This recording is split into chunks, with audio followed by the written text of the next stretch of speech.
По последната пролетна дружба во Битолската зоолошка градина, кога таму вриеше од битолчани, денеска друга иницијатива ги однесе таму. Овој пат побројни беа по старите лица.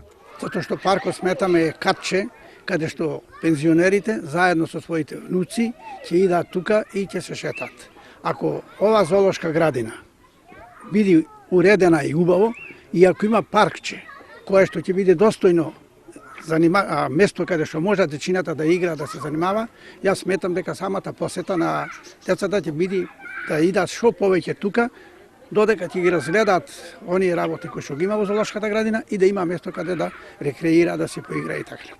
Од зоолошката вела дека благодарение на соработката со пенсионерите ги отпочнуваат градежните работи за реконструкција на детскиот парк. Се работи за донација која е од страна на нашите највозрасни посетители, исклучиво ќе биде наменета за користење пак од друга страна на најмладите посетители.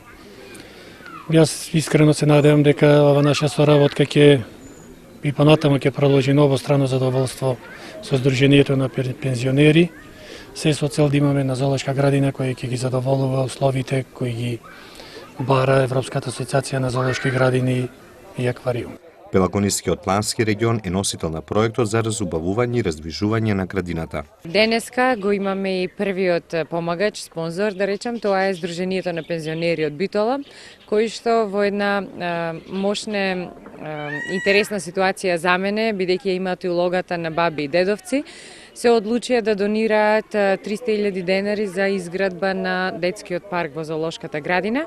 Финансиската конструкција за истиот е околу 586.000 денари, од кој дел се од пензионерите, а дел од сопствени средства. Се надеваат дека за скоро ќе се случи уште една донација пари за канализационата мрежа во градината.